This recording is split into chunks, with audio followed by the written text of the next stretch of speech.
Hello, I'm Scott Jenkins, Senior Editor at Chemical Engineering Magazine. Thank you for joining us for today's webinar on the polymer science of chlorinated polyvinyl chloride, or CPVC. In addition to the science of CPVC, we'll be hearing today about how plant operators in the chemical process industries are integrating this material to help mitigate corrosion in CPI plants. Our speakers today are Michelle Knight and Brian Hutton of Lubrizol Advanced Materials. Michelle Knight has 26 years of experience in CPVC materials testing and analysis. She began her career in the CPVC R&D department of Lubrizol, initially conducting chemical resistance testing for industrial chemical handling applications. Over the years, she gained experience in product formulation, part quality evaluation, tractography, chemical analysis, and long-term testing for pressure ratings of piping materials. Michelle holds Bachelor of Science degrees in both chemical engineering and chemistry from Purdue University. Brian Hutton is the CPI lead for Lubrizol, specializing in general chemical and chlor-alkali processes. Brian has over 20 years of experience in project, process, and plant management, designing chemical process piping, acid waste piping, pure water piping, fire protection systems, and water distribution systems.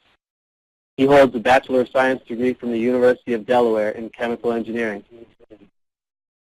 The two speakers will present for about 45 minutes or so, and then that will be followed by a question and answer period. At the left side of your screen, there's an area where you can type and submit questions to the speakers. You can submit questions throughout the presentation, and once the speakers present their slides, we'll try to answer as many questions as possible. If we don't get to all of them, we'll respond by email after the program is finished. If you experience any technical difficulties, you can type the problem into the same area on the left of your screen, and someone will assist you. This program will be archived, and future viewing will remain free of charge. You can use the same URL to reach the archive program as you did to reach this live program. It's www.chemengonline.com/webcast. I'll give that link at the end again. So we would like to thank Lubrizol for sponsoring today's program and allowing the attendees to view the presentations at no cost. So with that, I'm going to turn the program over to our speakers. So Michelle, please go ahead. Hi, I'm Michelle Knight from Lubrizol. Engineers who are looking to solve corrosion problems in the chemical processing industry have a wide variety of materials available to help them. Many of them, however, tend to fall back on the same old favorites, no matter what the job at hand actually requires. We're going to use steel, and if that doesn't work, we'll use thicker steel, or a different grade of steel, or maybe an exotic alloy. Fortunately, more and more engineers are beginning to realize that plastics can be a more effective tool for many kinds of jobs. But there are a lot of plastics available. Which ones go best with which kinds of jobs? So today we're going to examine Corsan CPVC and talk about what kind of features it has that can make it the right tool to pull out of your box for many kinds of applications. So let's start with one of the basic rules of organic chemistry. Like dissolves like. Metals are inorganic and thus are more susceptible to corrosion by inorganic substances like water, brines, acids, caustics, and oxidizers. Polymers, on the other hand, are organic, so resistance to these types of corrosives can be right in their wheelhouse. But what is it about Corsan CPVC that might make it a better choice than other types of polymers for corrosive applications? CPVC is a familiar term for post-chlorinated polyvinyl chloride. We start with industrial-grade PVC resin. Using ultraviolet light and heat to catalyze the reaction, we react the PVC with an additional chlorine until we've increased its chlorine content by approximately 50%, and that makes CPVC resin. Then we take the resin that we've made and we add other ingredients to it, such as heat stabilizers, UV stabilizers, impact modifiers, processing aids, and pigments.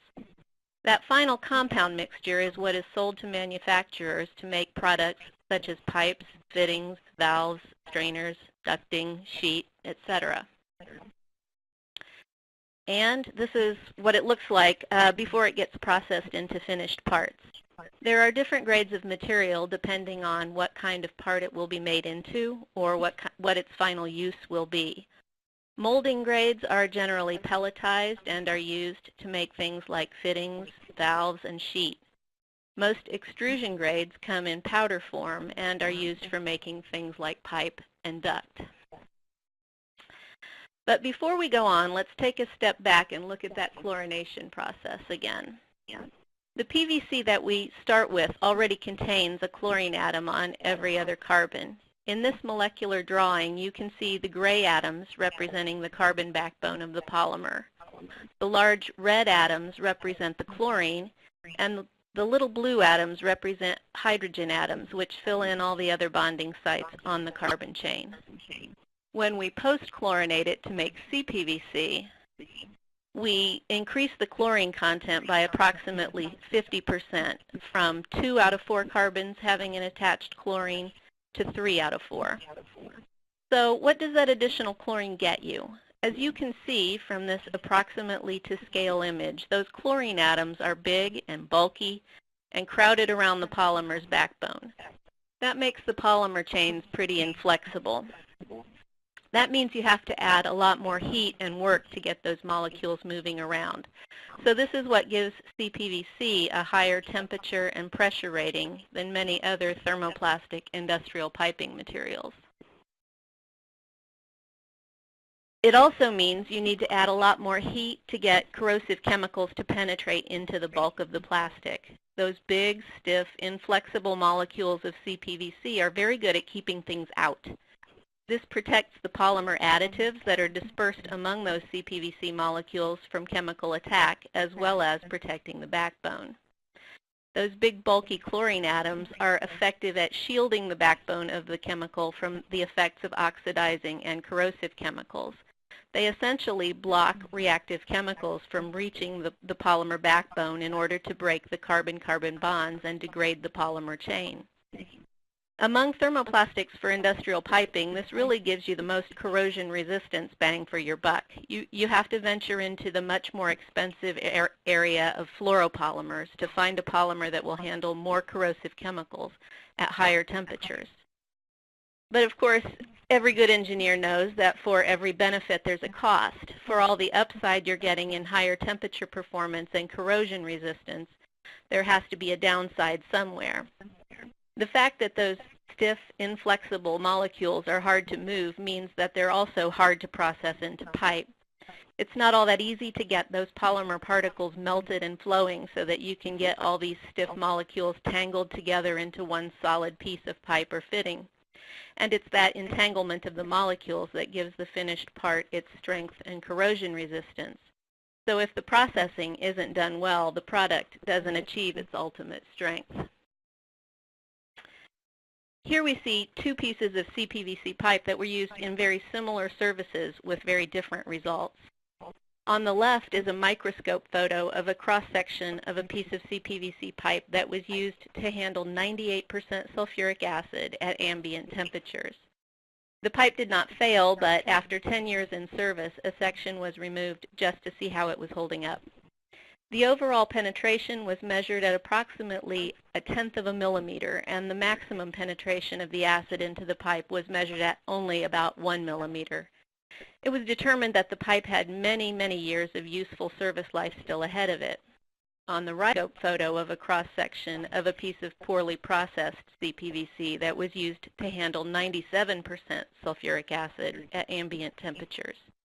It failed in service after only 3 months.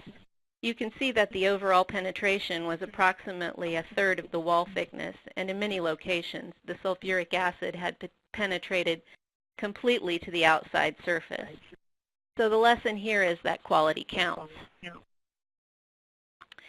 Similarly, here is an example of pipes in caustic soda service.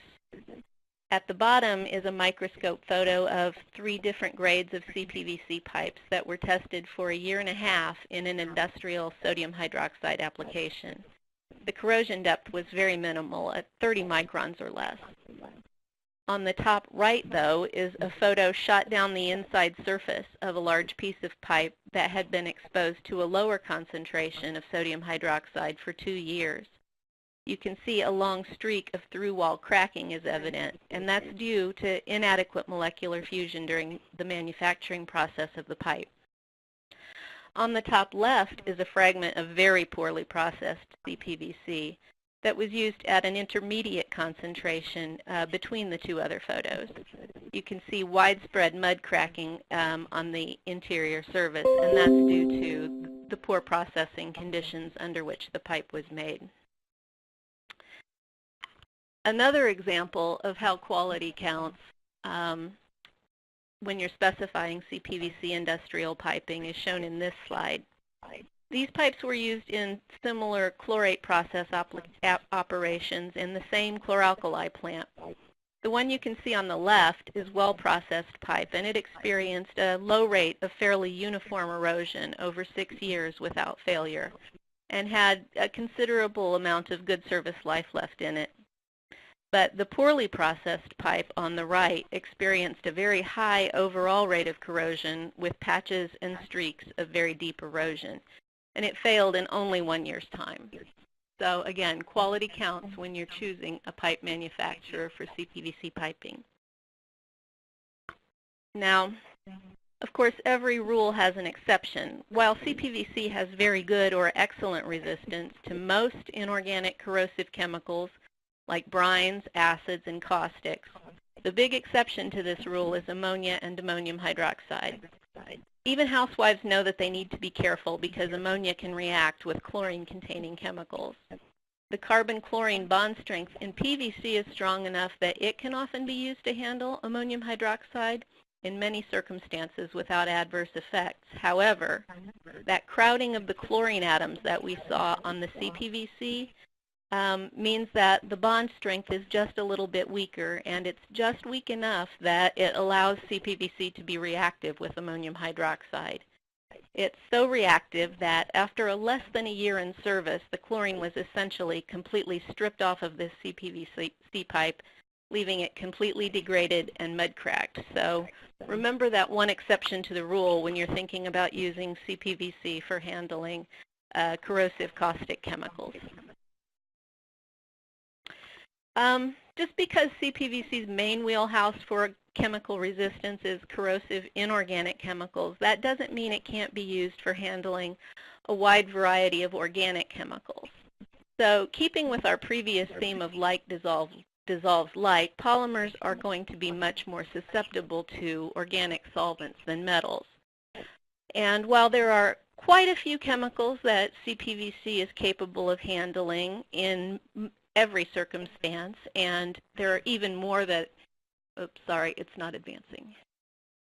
While there are many chemicals that CPVC is capable of handling in every circumstance, and there's even more that it's capable of handling in limited circumstances, there are quite a lot that CPVC is unsuitable for in almost every situation. CPVC being a highly polar polymer due to all the chlorine in its structure, it's more sensitive to polar organic chemicals than nonpolar organic chemicals. For instance, CPVC is suitable for handling mineral oil or silicone oil, but for most polar types of oil like vegetable oils or synthetic polyol ester lubricants, it's not recommended.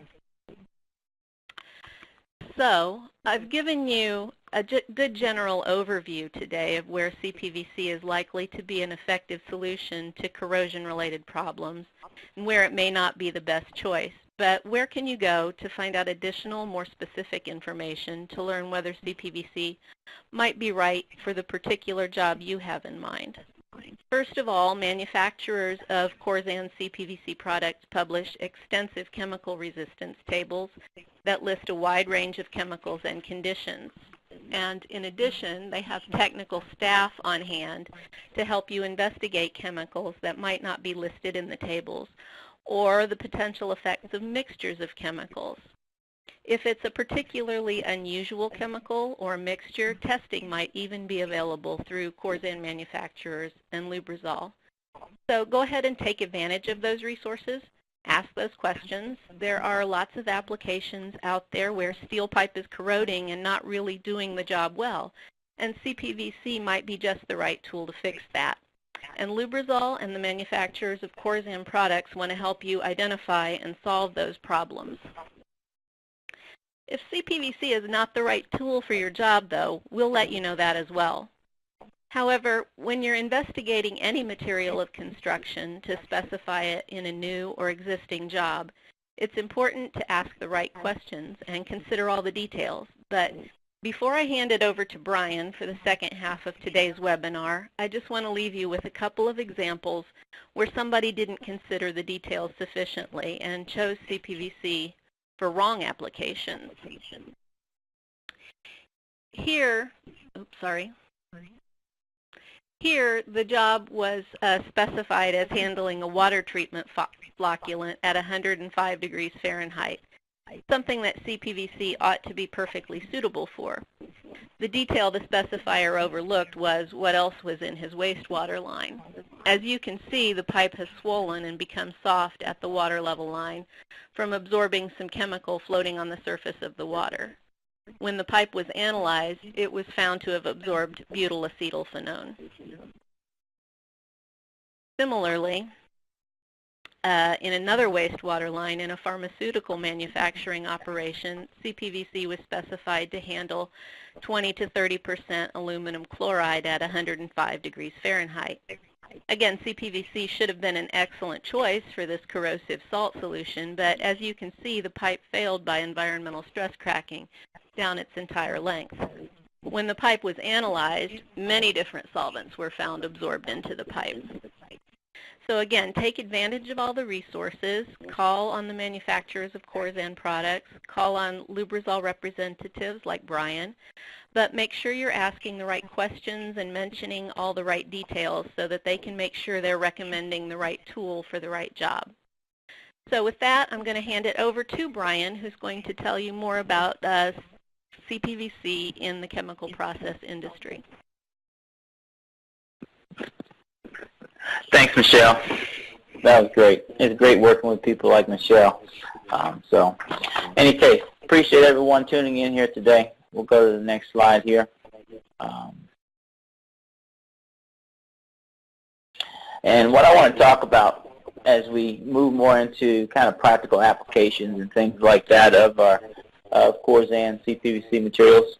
You know, the number one reason that that we've found, the success we've found on a global basis has to do obviously with corrosion.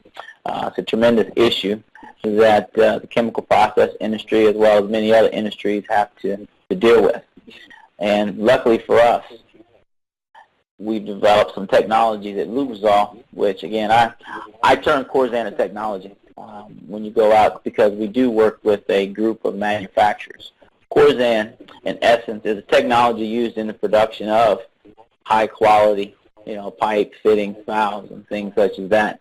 What's great about it is that it does very well, of course, with external corrosion as well as internal corrosion. Solves a lot of issues. It's a little different than your traditional metallic systems. So there's alternative labor sources that are utilized. There's no fitters, no welders. It's a little different workforce, and it's been proven. We've been doing this at Lubrizol now for over 50 years, advancing the technologies and capabilities of a CPVC molecule. So we've kind of, that's why we come up with the Corzan technology that's used by so many different manufacturers.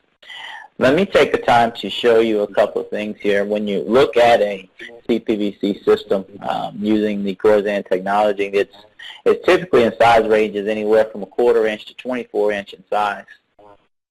Schedule 80 is your typical pressure systems, and Schedule 40 when we get into some liner materials or getting into drainage type applications we may use. But traditionally it's a Schedule 80 type system. So it's pipe, it's fittings. In addition to that, there's lots of pieces and parts that are made, valves. There's valves out there, pumps, strainers, filters.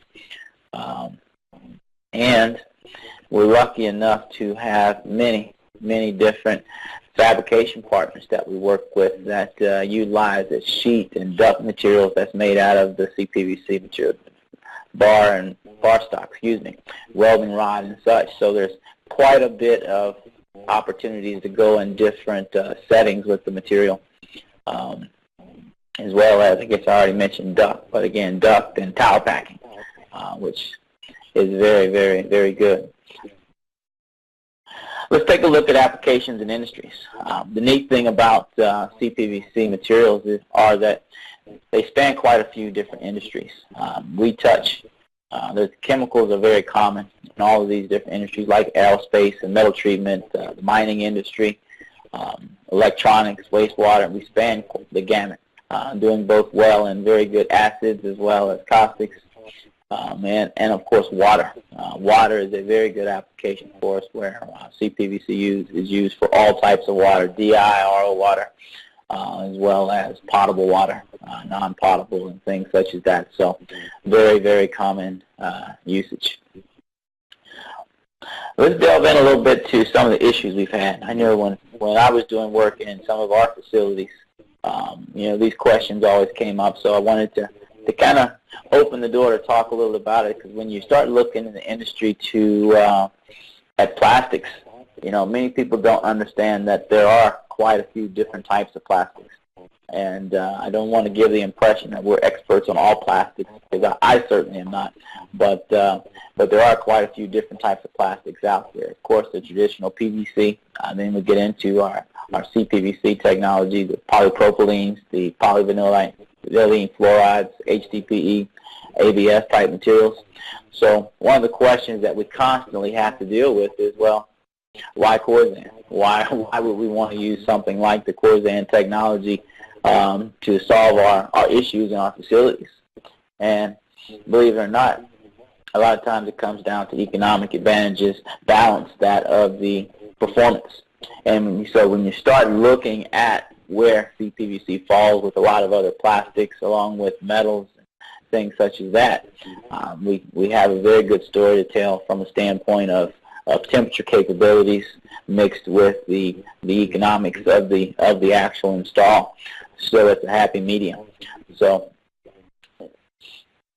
when we start looking at actual install costs, there's a lot of things that go in that take place when you start assessing your different applications.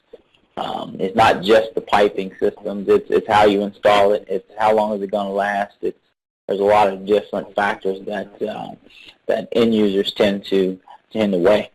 But looking at a study that was done several years back on, say, a 6-inch complex system, when we look at the actual install costs, we just see that a CPVC system is very favorable when you're looking at the economics of things. So that's one of the reasons people look to the material as an option. So now let's get a little bit more technical. Let's start looking a little bit into actual applications. When I deal with a lot of facilities, and they get a call, they have an issue. Hey, will this solve the issue? Will this work? I've got a drain line, I've got a pressure line, I've got a process line. I've got some type of a system.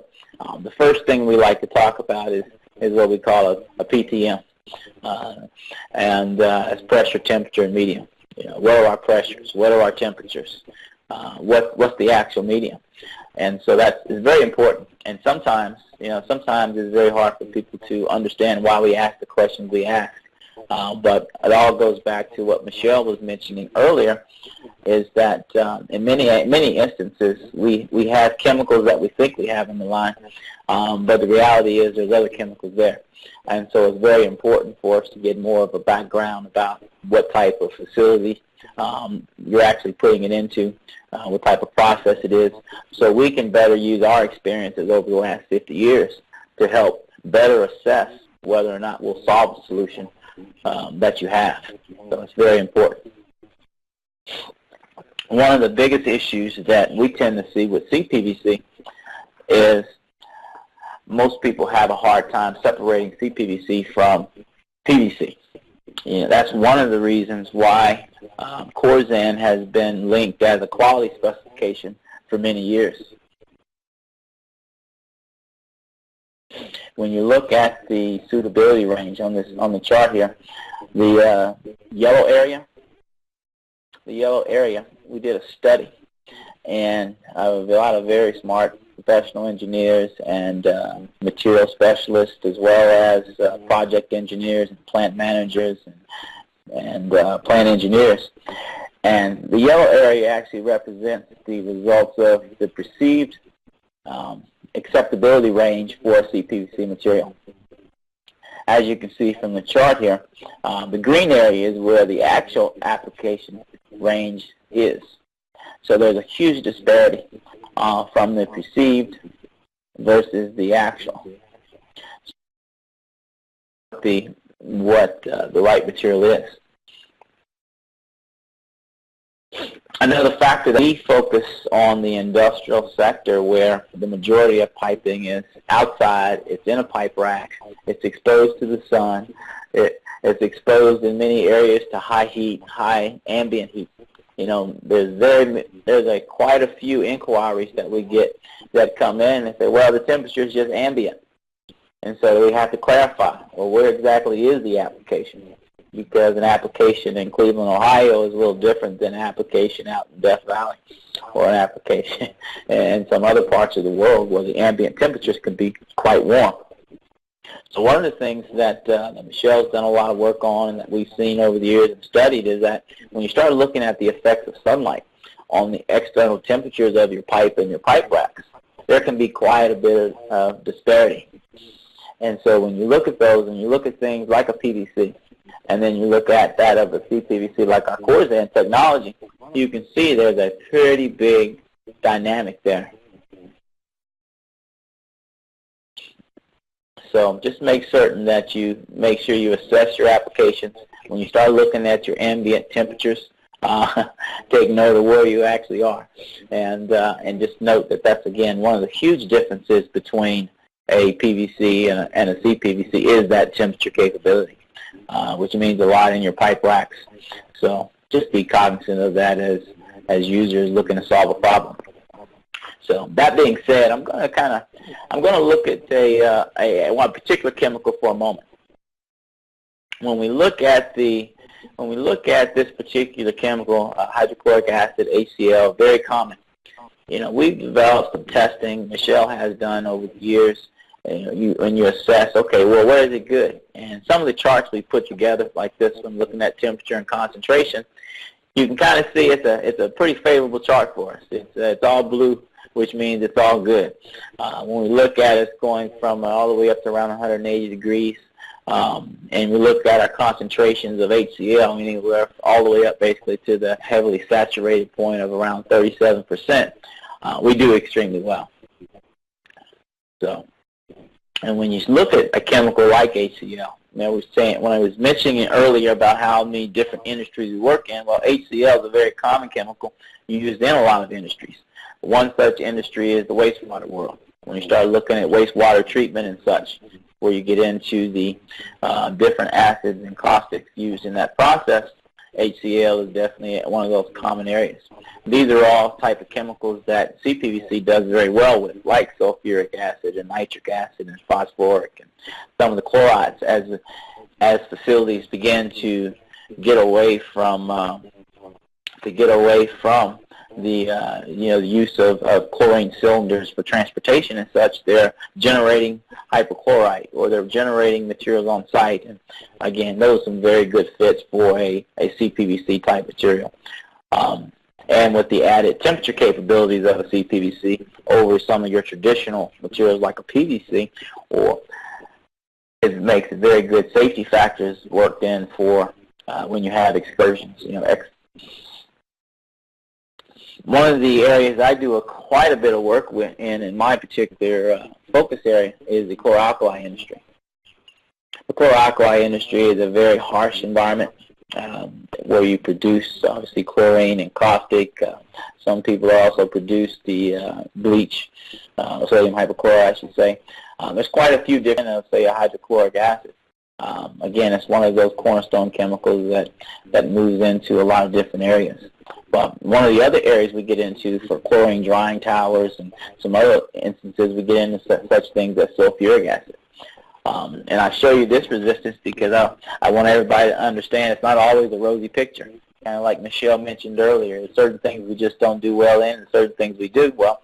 Sulfuric acid is a chemical in certain concentrations and certain temperature profiles we do extremely well. Then there's some cautionary areas, and then there's some, hey, let's don't do any work there. But going back to an earlier slide that I talked about, where we start looking at the cost structure of the material, and you start looking at factors such as life. Sometimes we have to balance. Is the cost worth the life that we get? We may not last for 50 years in an application, but we may last 10 years, or we may last 15 years. How does that compare with the material you're using today? If you're using an alloy, if you're using regular carbon steel, 3/16 steel, or line steel where you have permeation issues, or an FRP where you've had the incorrect resin type selected, or those types of things, how does it compare? So there's a heavy burden that's placed, of course, on those plant engineers and project guys and process engineers and maintenance superintendents and such to put the right material in to solve their issues. Let's take a look at a couple of pictures, just to kind of spur your imagination as we go through and we look at these. Just to spur your imagination in some of the areas we've kind of gotten into, and to show a little bit of the diversity that we've worked with from a standpoint of applications. One of the great applications and facilities we were able to go into was a lithographic plating production facility, where they had sulfuric acid and nitric acid and hydrochloric acid. There's HCl again, some caustics, they use DI water. In this particular application, there was quite a few things we were using. And I have to tell a story. We used our Corzan technology in all these different applications, and the one place they used metal was water. And they had some copper lines in, and they were caked up where they were growing on the outside, where they were starting to get some external corrosion and build up. Whereas they could have actually used something like the Corzan CPVC, and it would have been less expensive, and they still would have been able to, obviously have clean water coming through the system. So, very interesting for me. We get into tanks. This is actually in Louisville, Kentucky, where we have a sodium hypochlorite vessel. This particular vessel is built in what we call a dual laminate type structure, but it's lined, it's a Corzan CPVC sheet that's been put on the inside for chemical resistance, and then it's overwrapped with an FRP structure for structural strength. In this particular case, when we get into some of these vessels like this, a lot of end users and CPI users, because of the traditional training that they get, and I know Michelle alluded to it earlier, and I know from my own experience from education at the University of Delaware and from early jobs working with some other facilities, we don't really know about plastics in a lot of cases, and so people don't even look at it, and so they may look at a straight FRP vessel. But one of the things we've seen is we can increase the life of vessels by putting thermoplastic liners in them like our Corzan CPVC.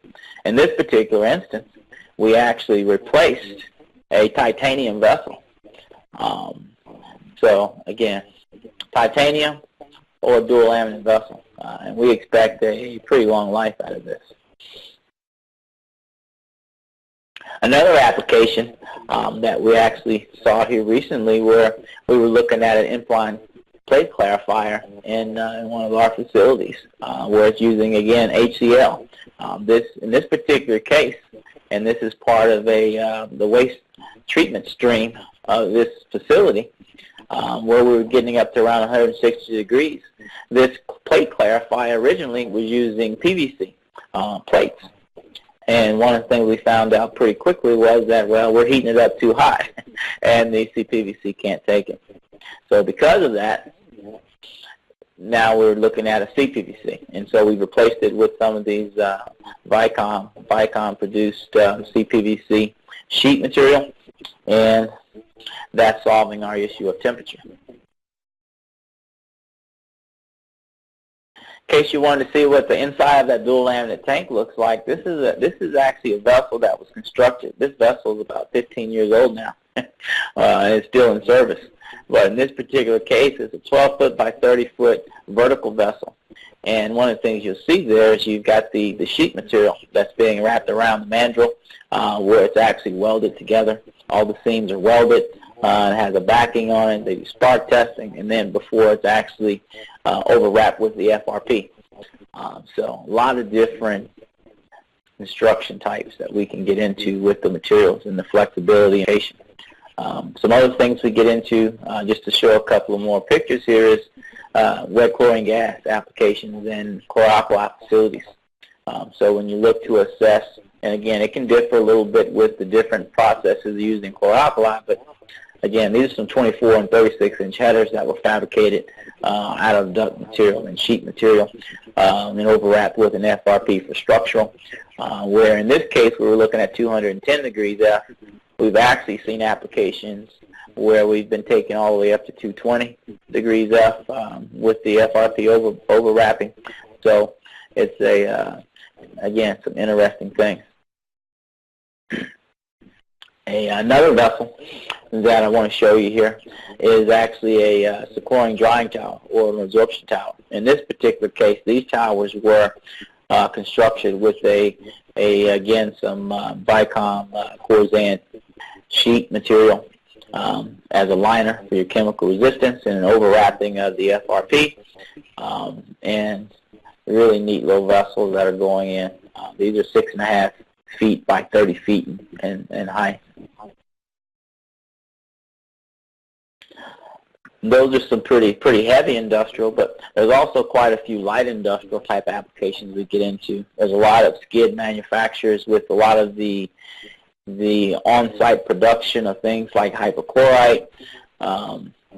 There's also people making basically water units. In this particular case, this is a desalinization unit being constructed, and it would utilize our Corzan material for the purity of water that they wanted, the potable water systems they were using, and to get away, of course, from the corrosion that they would have from the external areas with some of the steel piping, as well as, again, purity of water.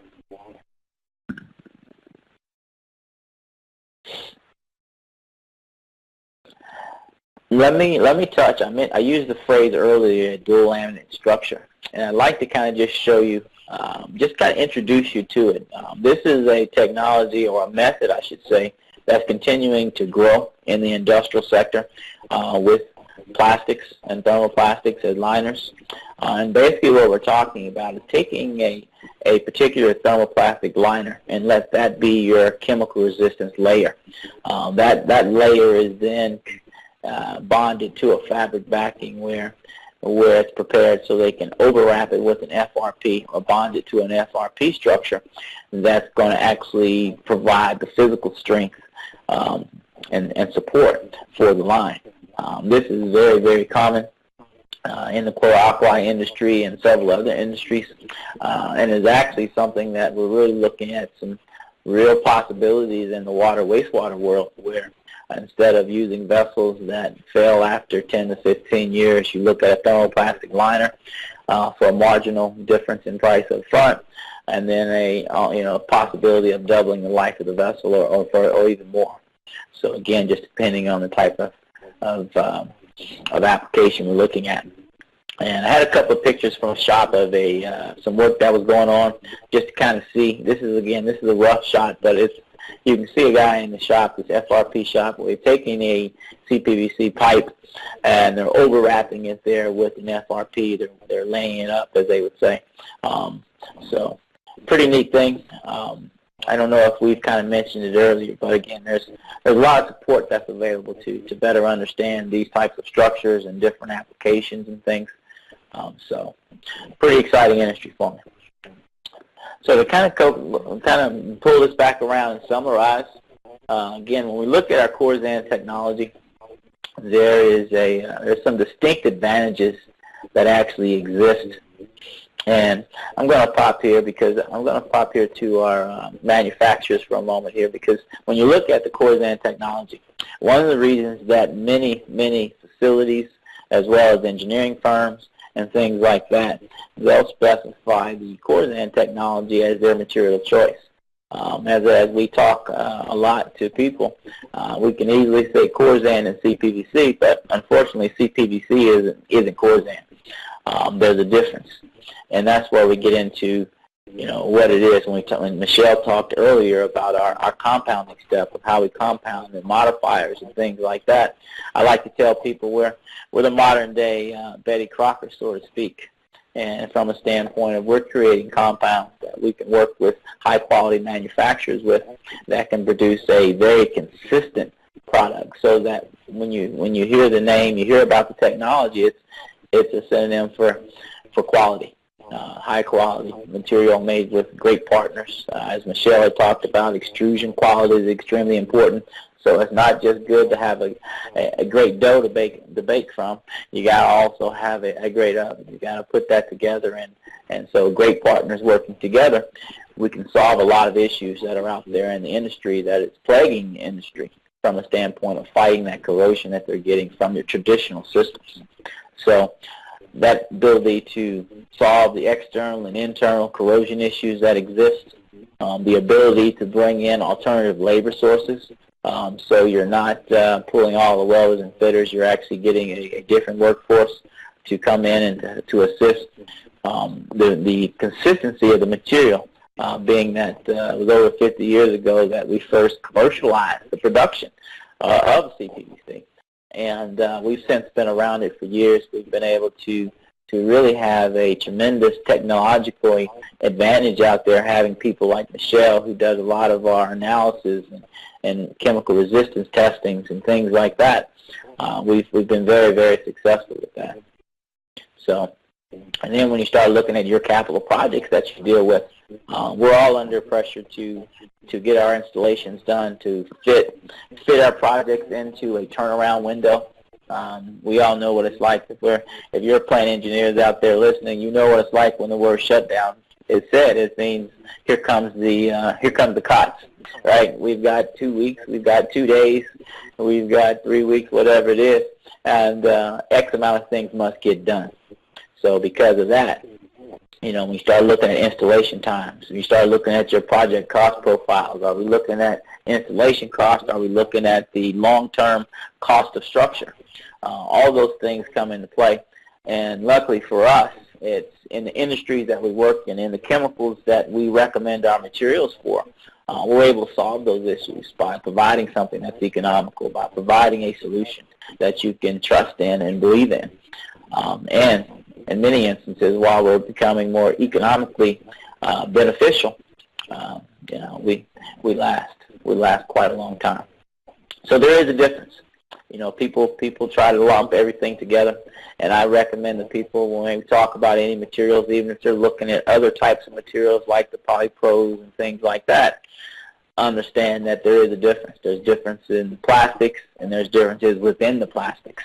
So not all CPVC is the same. Again, corrosion is CPVC, but CPVC is not corrosion.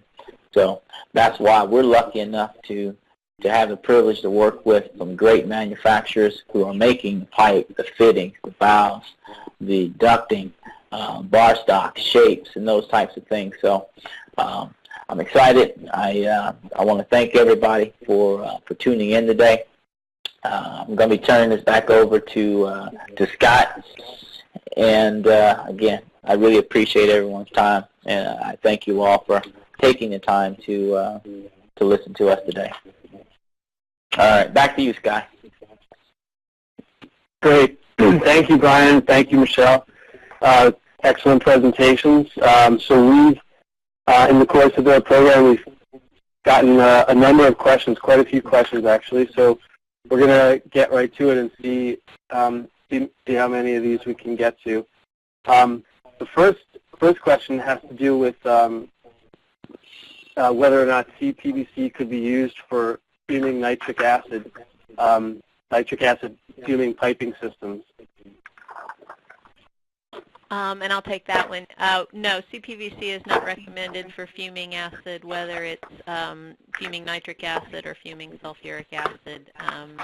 Those are not applications that CPVC is good for.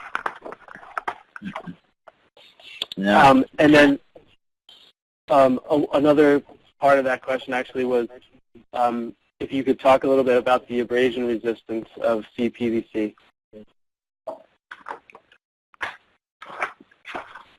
You want that, Brian, or me? You can take it. You're the smartest one. You're the smartest woman I know. Remember, Michelle?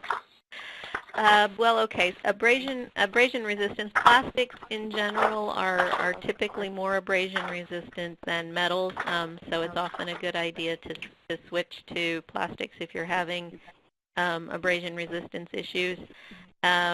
But the abrasion resistance in any particular application kind of depends on the application itself, you know, how big the particles are and how fast they're moving and how hard they are and so forth. So you can, typically you just really have to test it out in your own service to see how much more service life you're likely to get by switching to Corzan. But yes, it does offer some advantages over metals for abrasion resistance. Absolutely. Let me chime in here real quick too, Scott, if you don't mind. There is that on the abrasion side. There is some testing. There are some taper abrasion testing that we've done on the materials, and we've got that type of data. And I don't think we mentioned it earlier, but there's a couple of things we have set up for inquiries and things. We have a website. There's an email address, corzan@lubrizol.com, that anybody can actually utilize to send us an email to ask us about a particular application or an option. So when you look at those, and this kind of goes back to what I was saying earlier, when we look at assessment of facilities, we really need to understand what type of facility we're working at, what are we doing, not just, hey, here's 2 chemicals, does this stuff work? We can answer that question, but it may not be the best answer because of looking at the type of facility and things. So it's highly recommended you reach out to us, or you reach out to our manufacturing partners that we work with to get those answered. Great, thanks. So there's actually several questions that had to do with the differences between CPVC and conventional PVC. And so maybe I'll take a couple of these. So there's some people were asking about, can you just talk a little bit more about the differences in chemical composition between the two? And also, someone raised the question of, is CPVC more brittle than regular PVC pipe? Okay, well, the differences in chemical composition, really the main difference is just that extra chlorine that I talked about. Well, we have 50% more chlorine in our molecule than PVC, and that's what gives it the higher temperature performance and so forth. And then the compounds themselves, the ingredients that you use for compounding PVC pipe might be different than CPVC, and of course you can have a whole bunch of different grades of PVC pipe, everything from drain, waste, and vent to high quality industrial pressure pipe. So there can be differences there as well. As far as impact strength, no, CPVC is not more brittle than PVC. They're about the same, although obviously different grades of PVC might be more or less brittle. But Corzan CPVC has really very excellent impact resistance. Even at freezing temperatures, it holds half of its impact strength typically. So you don't really need to worry about brittleness with Corzan CPVC. Yeah. Yeah, let me go back to this slide here too. When we look at when you talk about suitability, I think that's one of the reasons when you get back to the differences in PVC and CPVC, I think that's one of the reasons why this yellow box exists. Even though we were doing an analysis on CPVC, the perception was these lower temperatures and these lower pressures. And that perception was because, again, people have a really hard time differentiating the difference between a PVC and a CPVC. So if you use Corzan, we'll get into this green area here. We use a lot more. There's a lot more range of opportunity there. Because what we've seen in the field, again, is that we've had excellent impact resistance out there. Corzan, again, has been known as one of the highest impact materials on the marketplace with some of the best performance long-term in service. And we've done some things. I mean, definitely if there's some particular applications we need to look at or you want to look at, there are some impact testing we've done and some things like that that we deal with. And so definitely reach out to us on an individual basis, and we can go further into those types of things. So thanks, Kyle. Yeah, excellent. Thanks. So the next question has to do with CPVC's behavior toward microorganisms. So how does it resist microbiological attack? CPVC has excellent resistance to microbiological attack. Microbes don't really eat CPVC, and the types of chemicals that microbes excrete are acids usually, and that's what makes them corrosive to metals. And of course, CPVC has excellent resistance to acids. So whenever microbial corrosion is a problem, CPVC is a good choice to fix that. Absolutely. And just to mention, too, there's some additional things that we've done, some studies that exist with some different organizations out there. When we start looking at biofilm potential formation and things like that. So there's a lot more things, and I know in the interest of time we didn't touch on some of those things, and we didn't show a few things, but there's definitely some reasons why we're used in the semiconductor industry for a lot of water systems. And so again, that resistance to microbiological growth and such and corrosion is obviously a very good benefit out of our materials. Okay, good. So one other thing that came up was, can you guys just clarify the relationship between Lubrizol and Corzan so everybody understands? Yeah, I'm going to pop one and go back to a earlier slide here. If you remember when Michelle was talking here, we talk about obviously the process. You know, basically when you look at the process of producing a CPVC, when you produce that CPVC resin, when you get to those additives, those are your salt and pepper items that increase the compound. Basically, Corzan is that finished compound. Corzan is that powder and pellets that's sent as a feedstock to what we call our manufacturing partners. So in essence, when we talk about using a Corzan technology, we've got a network of manufacturers out there, like again, you see here, like a George Fisher, an IPEC, the NIPCO, Vicom, solvent cement guys like Weldon and Odie. We've got other people we work with as well. This isn't everybody. This is a sampling of what we have in the U.S., but we've got other manufacturers we work with, like a Plastinetics or maybe a Hayward or some others that really make some great pieces and parts that go in our system. And so Corzan is basically, it's a technology used in the production of these finished goods. And what makes it so specifiable and why many organizations call it out by name is that they know when they ask for Corzan that there's multiple manufacturers, there's multiple suppliers, and all of these manufacturers have their network of distributors and things that they work with to make it available. So it's a consistent product, there's multiple manufacturers, and it's readily available. So, does that help? Good. Clarify? Definitely. Yep, it does. Okay, so another question that came in was about the temperature resistance for the pipe form of the material versus the sheet form. So is it the same temperature resistance for the pipe versus the sheet?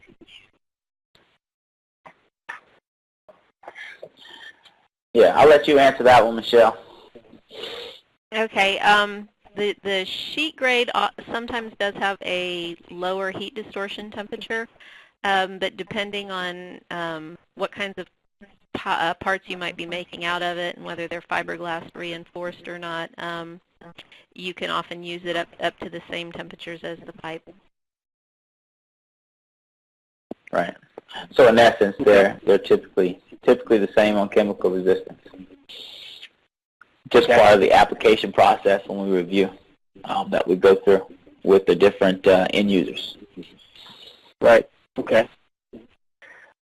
Another question has to do with, it says, would you recommend Corzan as a filling material for the packing of chlorine drying towers?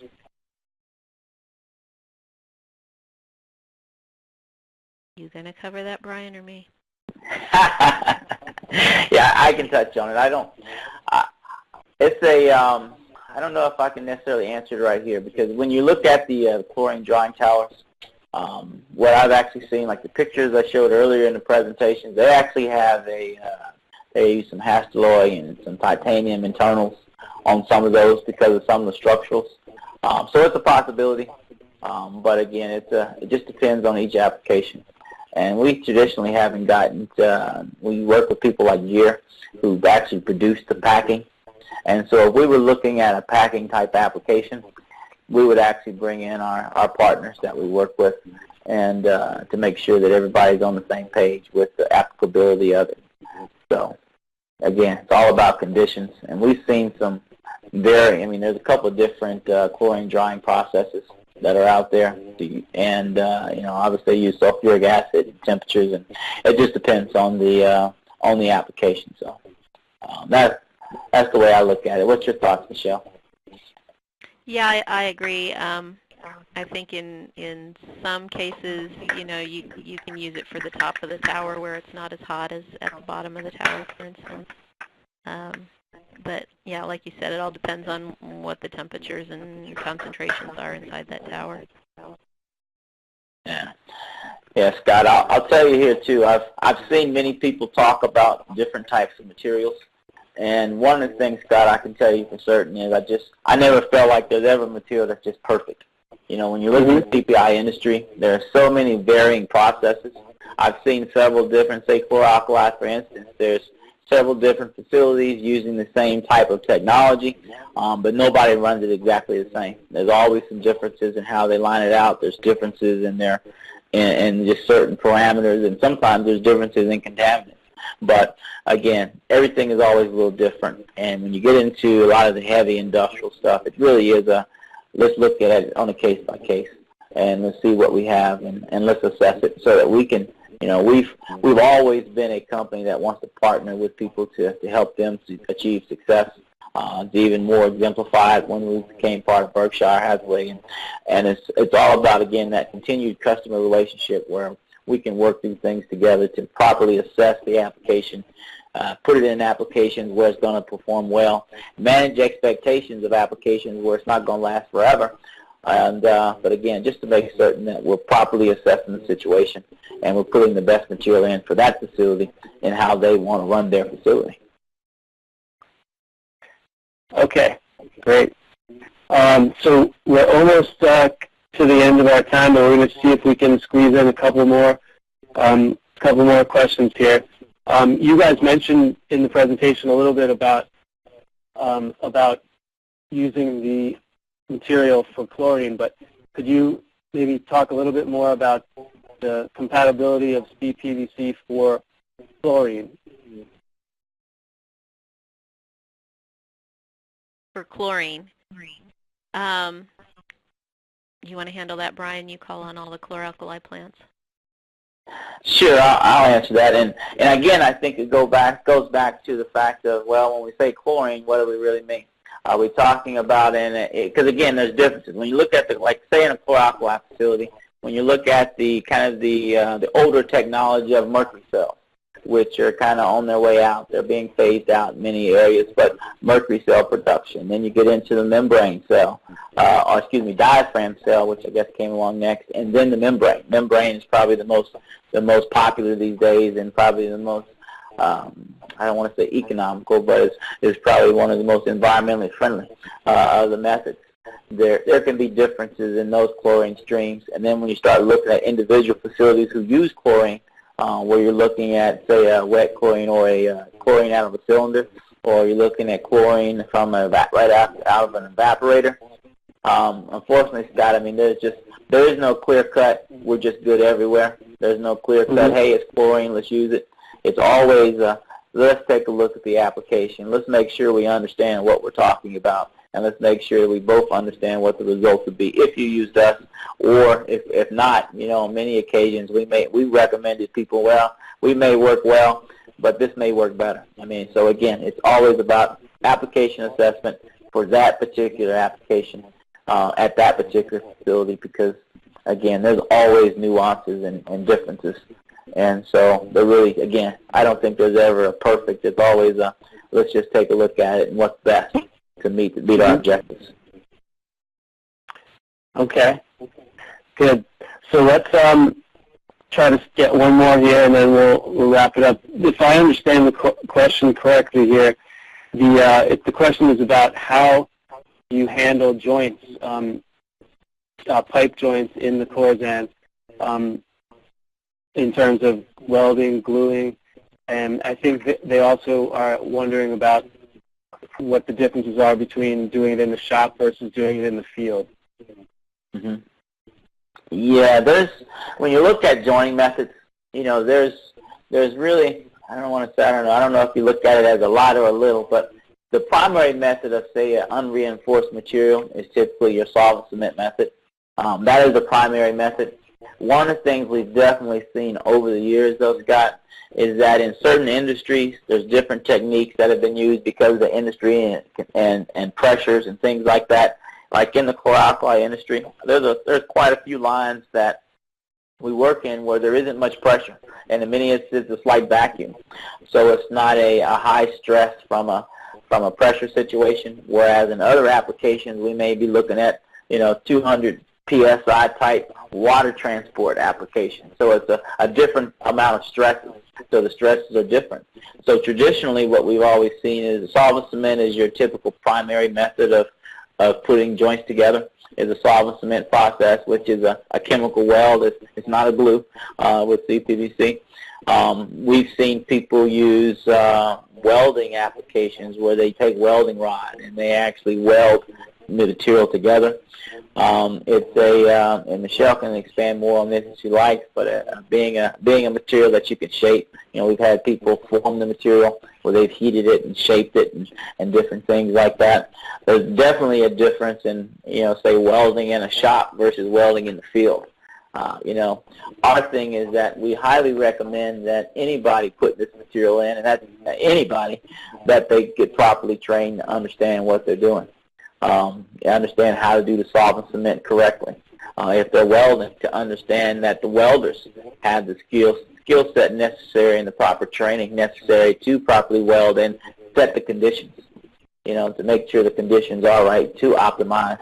And we've even seen, and it's not in this presentation, but we're starting to see even a fusion technique being used on CPVC for fabrication purposes, especially in the dual laminate world, where we're using fusion machines to actually fuse the material together instead of a weld, instead of a hot air, what we call a hot air weld or a solvent cementing the joint. So again, I think I can talk on an hour on each one of those topics. So I'm trying to keep it short here, Scott. But that's, again, there's quite a different, there's several different types of methods and that exist. Great. Yeah, that's great. That was very helpful. So it looks like we've passed our allotted time here, so we're going to wrap it up at this point. So as I mentioned before, we'll see if the company can get back to individuals by email if we didn't get to your question. And as a reminder, if you would like to view the webcast again, it's going to be archived, and that will be at www.chemengonline, that's CHEMENGONLINE, chemengonline.com/webcast, WEBCASTS. So I'd like to thank the speakers again for their excellent presentation and for answering the questions. And thanks again to Lubrizol for underwriting today's event. And to the audience, thank you guys all for attending and listening. And I hope you benefited from the presentation. Have a great afternoon.